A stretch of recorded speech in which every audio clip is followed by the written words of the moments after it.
सागर, महासागर, समुद्र, जलधर, ओशियन, ये इस ब्रह्मांड का सबसे कीमती नाम है, सबसे ज्यादा आवश्यक नाम है, सबसे गहरा है, कभी शांत तो कभी सुनामी सा है, यातायात का साधन भी और पृथ्वी पर जल का स्रोत भी।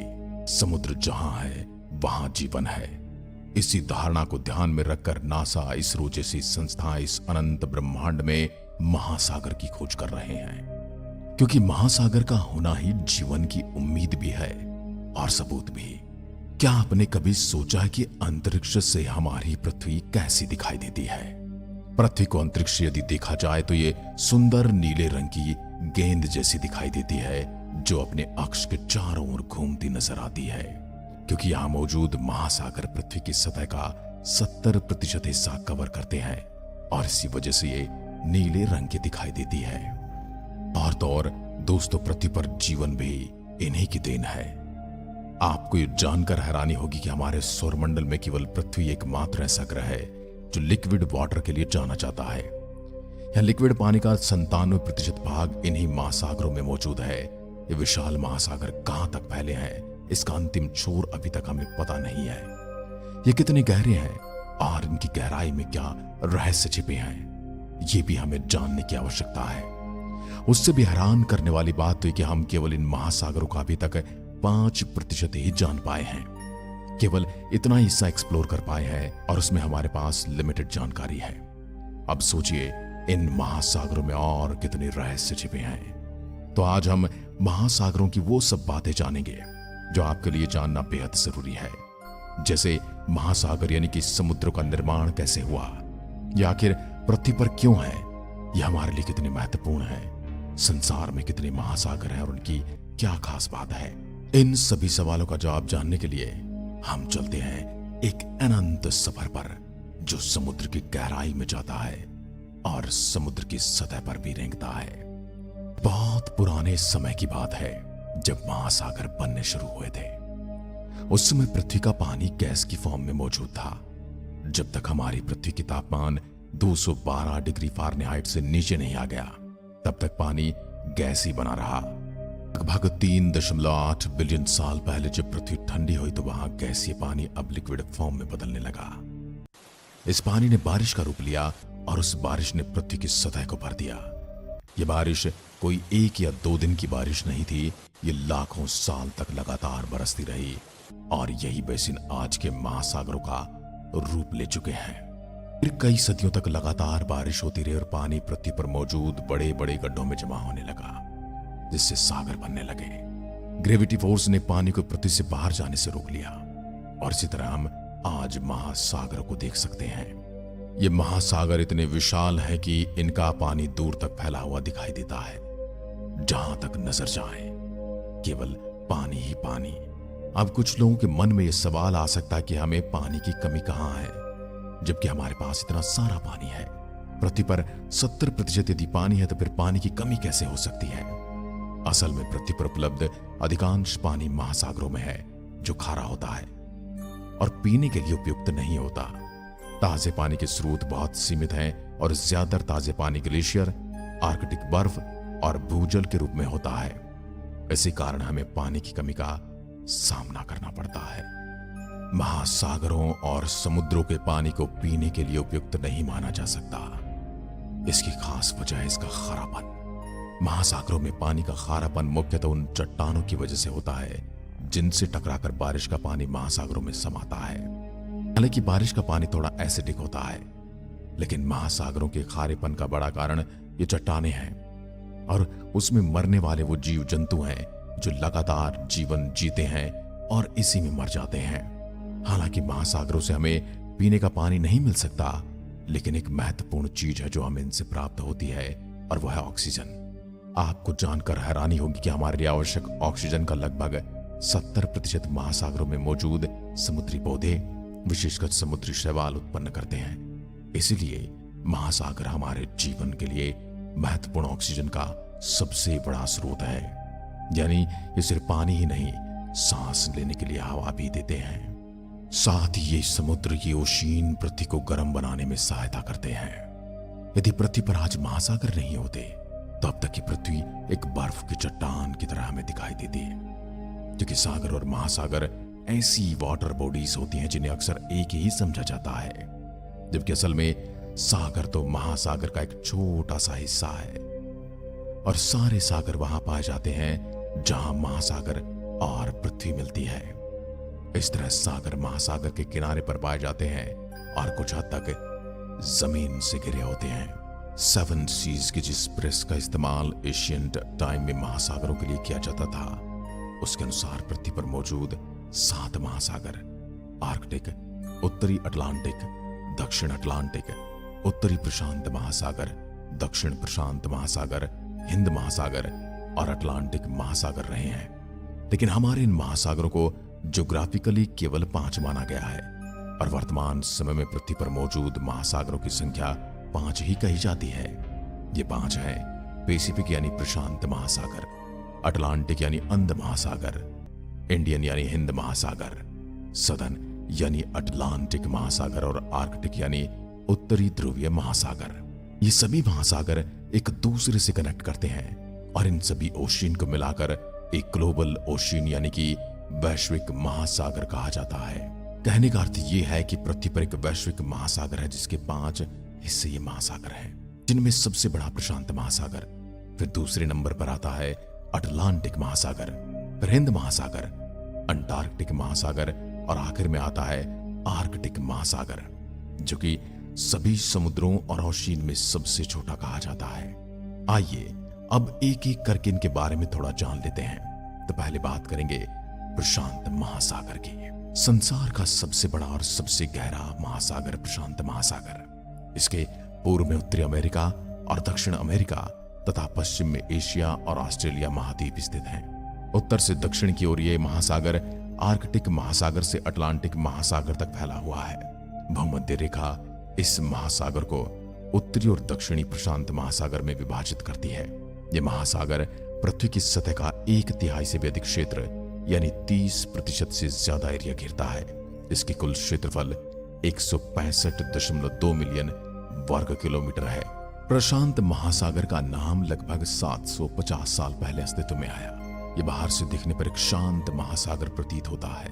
इसकी औसत गहराई 3800 मीटर यानी 12,467 फीट है। इस महासागर में इतनी अनगिनत चीजें छिपी हुई हैं कि जानकर आश्चर्य हो सकता है। जितनी चीजें तो समुद्र मंथन के समय भी नहीं निकली होंगी। इसके किनारे पर भूकंप और ज्वालामुखी का क्षेत्र मौजूद है। साथ ही यहाँ 25,000 द्वीप भी स्थित हैं। इसलिए इसे सबसे अधिक द्वीप वाला महासागर भी कहा जाता है। इस महासागर में कई द्वीप समूह हैं, जिनमें फिजी द्वीप समूह और हवाई द्वीप समूह शामिल हैं। दुनिया की सबसे बड़ी कोरल रीफ ऑस्ट्रेलिया में है, जो प्रशांत महासागर में स्थित है और यह 2000 किलोमीटर से भी अधिक लंबी है। कोरल रीफ कई समुद्री जीवों का घर है और यह केवल उष्ण कटिबंधीय पानी में ही विकसित होती है। लेकिन जलवायु परिवर्तन के कारण पिछले 30 सालों में दुनिया की 50% कोरल रीफ लिप्त हो चुकी है। इससे समुद्री जीवन पर खतरा मंडराने लगा है। इस महासागर का पानी भूमध्य रेखा के पास गर्म रहता है, जबकि ध्रुवों के नजदीक जाते जाते यह पानी जमने के बिंदु तक पहुंच जाता है और यहाँ पर बहुत ठंडा पानी है। गर्म पानी में भरपूर समुद्री जीवन मौजूद है। इस ओशियन में न जाने कितने समुद्री जीव रहते हैं जो जीरो लाइट, क्रशिंग प्रेशर और ऐसी कठिन परिस्थितियों में रहते हैं, जो समुद्र की गहराई में जहां प्रकाश की बूंद तक नहीं पहुंचती वहां अपना जीवन जीते हैं, जिसमें इंसान तो सरवाइव करने की सोच भी नहीं सकता। इंसान तो क्या, बड़ी से बड़ी पनडुब्बी भी यहां पर सरवाइव नहीं कर सकते। इन समुद्री जीवों में penguin, hammerhead shark, Pacific white sided dolphin, octopus, sea turtle, elephant seal, killer whale और डुगोंग शामिल हैं। इसके अलावा यहाँ बायोलुमिनिसेंट जीव जैसे कि एंगलर फिश, वैम्पायर स्क्विड और ग्लोफिश भी पाए जाते हैं। अब बात करते हैं अटलांटिक महासागर की। यह ओशियन दुनिया का दूसरा सबसे बड़ा ओशियन है और पृथ्वी की 25% सतह पर फैला हुआ है। यह ओशियन जुरासिक पीरियड के दौरान बना था और इसका नाम ग्रीक देवता एटलस के नाम पर पड़ा। इसे लोगों में डर पैदा करने वाला कहा जाता है, क्योंकि पहले यहाँ कई दुर्घटनाएं हुई थी, जिससे इसे अंध महासागर भी कहा जाने लगा। यह ओशियन 106.5 मिलियन वर्ग किलोमीटर क्षेत्र में फैला हुआ है। भूमध्य रेखा इसे उत्तर अटलांटिक और दक्षिण अटलांटिक महासागर में बांटती है। इसमें 5 प्रमुख महाद्वीप शामिल हैं: एशिया, यूरोप, अफ्रीका, उत्तरी अमेरिका और दक्षिण अमेरिका। इसके साथ ही 133 देश और क्षेत्रों की सीमाएं इस महासागर से लगती हैं। यह ओशियन वेस्ट में नॉर्थ और साउथ में अमेरिका के बीच में मौजूद है और ईस्ट में यूरोप और अफ्रीका के बीच में है। अटलांटिक ओशियन पहला ऐसा ओशियन है जिसे एयरप्लेन और शिप से क्रॉस किया जा चुका है। इसकी एवरेज डेप्थ 3,339 मीटर है और इसका ग्रेटेस्ट डेप्थ मिल्वॉकी द्वीप है और यह 8,605 मीटर की गहराई पर मौजूद है। इस ओशियन में एक अंडर वाटर माउंटेन रेंज भी मौजूद है जिसे मिड अटलांटिक रिज भी कहा जाता है। दुनिया की दूसरी सबसे बड़ी बैरियर रीफ मेजो अमेरिकन रीफ भी इसी महासागर में मौजूद है। अटलांटिक महासागर में भी काफी सारे आइलैंड मौजूद हैं, जिसमें कुछ फेमस नामों में बहामास, कैनरी आइलैंड, अजोरिस और ग्रीनलैंड। ग्रीनलैंड इस पूरी पृथ्वी का सबसे बड़ा आइलैंड है। इस महासागर का पानी भूमध्य रेखा के पास जाते जाते 28 डिग्री सेल्सियस तक गर्म हो जाता है, जबकि पोलर क्षेत्र में इसका तापमान -2 डिग्री सेल्सियस तक पहुंच जाता है। इस महासागर में डॉल्फिन से लेकर सी टर्टल तक बहुत सारे समुद्री जीव पाए जाते हैं, जैसे humpback whale, sea lion, starfish, catfish, Atlantic ghost crab, penguin, grey Atlantic seal, great white shark, manta ray, narwhal, blue whale, sea horse और कई शार्क की प्रजातियां। इस महासागर की चौड़ाई सबसे अधिक ब्राजील और सिएरा लियोन के बीच है, जो 2,848 किलोमीटर है। इसमें अमेजन, मिसिसिपी, कांगो और नाइल जैसी बड़ी नदियां बहती हैं, इसलिए इसे थर्स्टी ओशियन भी कहा जाता है। साउथ अफ्रीका के तट पर अटलांटिक महासागर में समुद्र की सतह में हीरे पाए जाते हैं, जिसे बरमुडा ट्रायंगल में कई हवाई जहाज और जहाज मिस्टीरियसली गायब हो गए, वो भी इसी ओशियन में जगह है। साल 1912 में टाइटैनिक जहाज भी इसी समुद्र में समाया था। दुनिया में सबसे समृद्ध ओशियन अटलांटिक ही माना जाता है। इस ओशियन में नेचुरल गैस और तेल के भंडार का अकूत भंडार मौजूद है। हिंद महासागर, इस महासागर का नाम इंडिया के नाम पर इंडियन ओशियन रखा गया, जिसे पहले ईस्टर्न ओशियन या ईस्टर्न स्टार कहा जाता था। प्राचीन संस्कृत साहित्य में इस ओशियन को रत्नाकर कहा गया है, और ऐसा इसलिए कहा गया क्योंकि इस सागर में मौजूद हैं रेयर मिनरल्स मोसिनाइट, एल्मेनाइट और क्रोमाइट। यह महासागर 180 मिलियन साल पहले बनना शुरू हुआ था और 1500 के दशक में महासागर एक्सप्लोर हुआ। तब नाविक अफ्रीका और आसपास के रूट तलाश कर रहे थे। यह ओशियन अर्थ सरफेस पर मौजूद वाटर का 20% है और 70.56 मिलियन वर्ग किलोमीटर एरिया तक फैला हुआ है। यह ओशियन अफ्रीका और ऑस्ट्रेलिया के बीच में मौजूद है। जियोलॉजिकली इसे यंगेस्ट ओशियन भी कहा जाता है। इसका साइज यूएस के साइज के लगभग 5.5 गुना के बराबर है। यह ओशियन 18 एशियन देशों, 16 अफ्रीकन देशों और 57 आयरलैंड ग्रुप को कनेक्ट करता है। इस ओशियन के उत्तर में ईरान, पाकिस्तान, भारत और बांग्लादेश है। इसके पूर्व में मलय प्रायद्वीप, इंडोनेशिया का सुंडा आइलैंड्स और ऑस्ट्रेलिया है। दक्षिण में अंटार्कटिका है और पश्चिम में अफ्रीका और अरब प्रायद्वीप हैं। इस समुद्र की चौड़ाई सबसे ज्यादा वेस्टर्न ऑस्ट्रेलिया और अफ्रीका के पूर्वी तट के बीच में है, जो कि 1000 किलोमीटर है।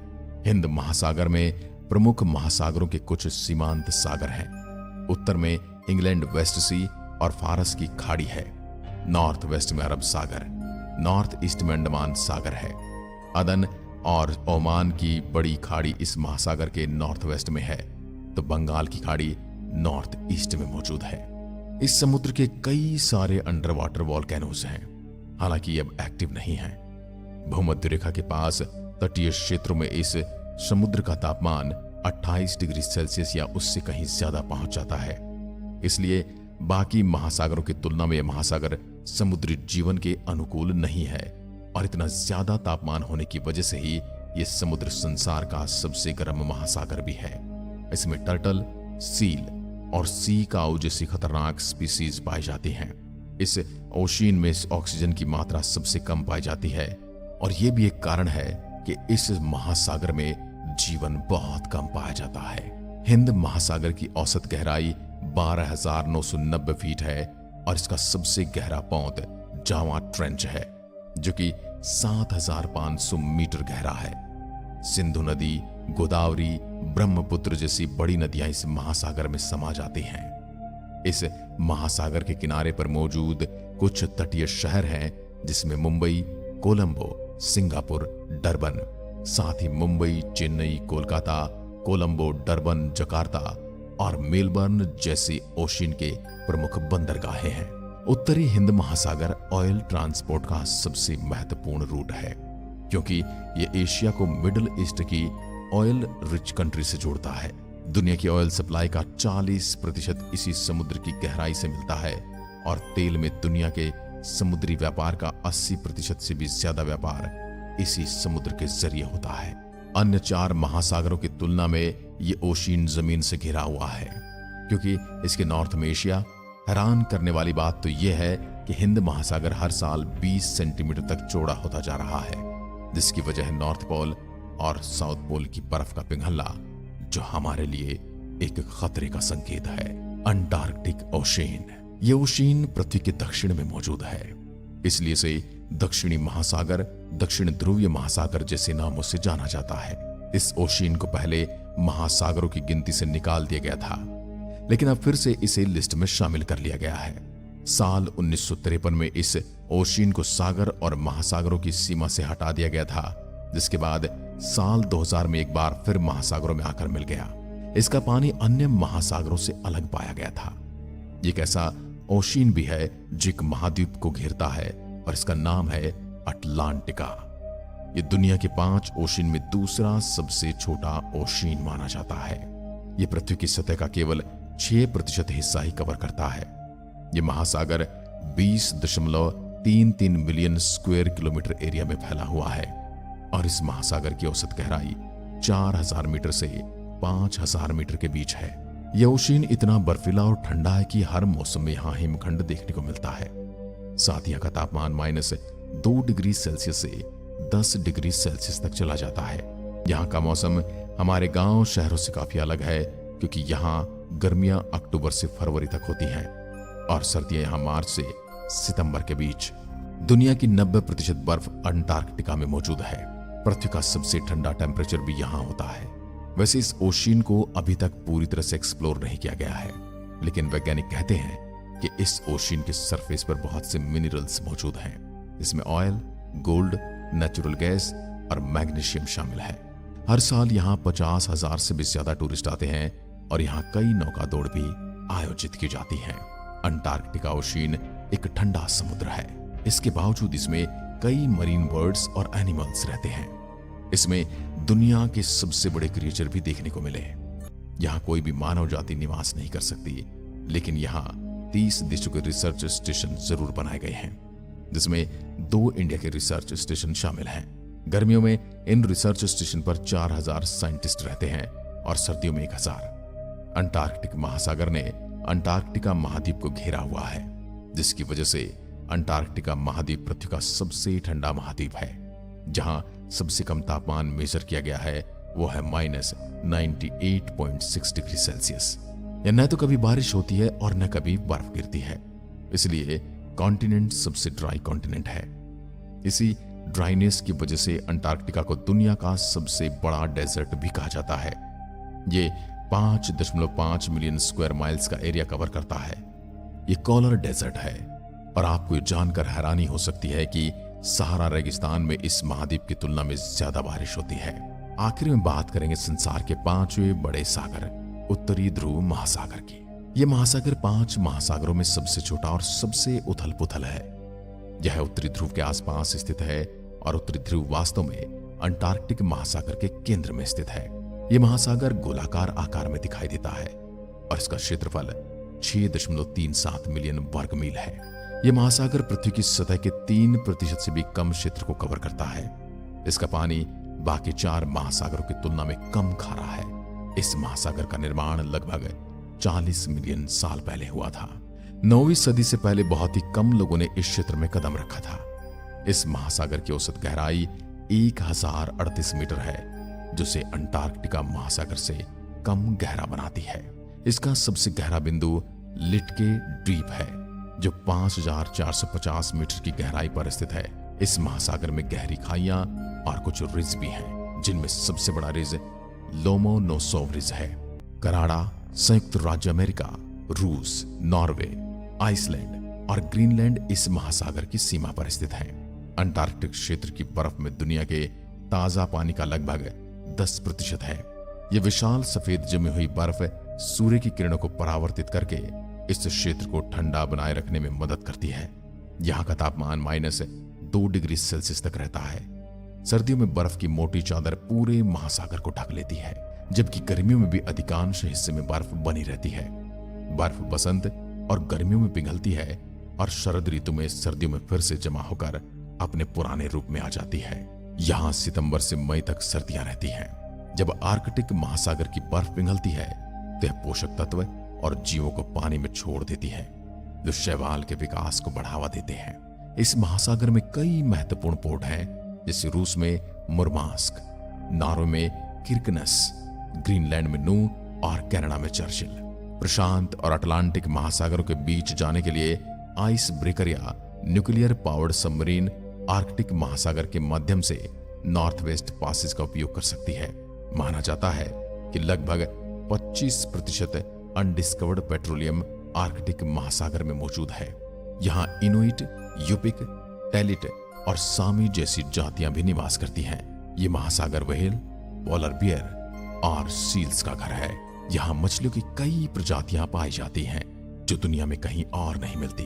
यहाँ कई देशों के रिसर्च स्टेशन भी मौजूद हैं, जिनमें भारत का पहला परमानेंट रिसर्च स्टेशन हिमाद्री शामिल है। आर्कटिक महासागर को तेल और गैस के विकास, मछली पालन, खनन और शिपिंग ट्रैफिक की वजह से खतरे का सामना करना पड़ रहा है। इसके अलावा इस महासागर के लिए सबसे बड़ा खतरा जलवायु परिवर्तन है। हालांकि ये महासागर कई बर्फ की चादरों से ढका हुआ है, लेकिन ग्लोबल वार्मिंग और प्रदूषण के कारण बर्फ की चादर आकार में कम हो रही है। अगर यह प्रक्रिया इसी प्रकार जारी रही तो साल 2040 तक आर्कटिक महासागर में बहुत ही कम बर्फ रह जाएगी। बर्फ के बिना आर्कटिक में बर्फ पर निर्भर रहने वाले और शिकार करने वाले ध्रुवीय भालू जैसे जीवों के लिए खतरा पैदा हो सकता है, और साथ ही खतरा पैदा होगा समुद्र के किनारे रहने वाले शहरों और बसने वाले जातियों के लिए। आज की वीडियो में बस इतना ही। जय हिंद, जय भारत।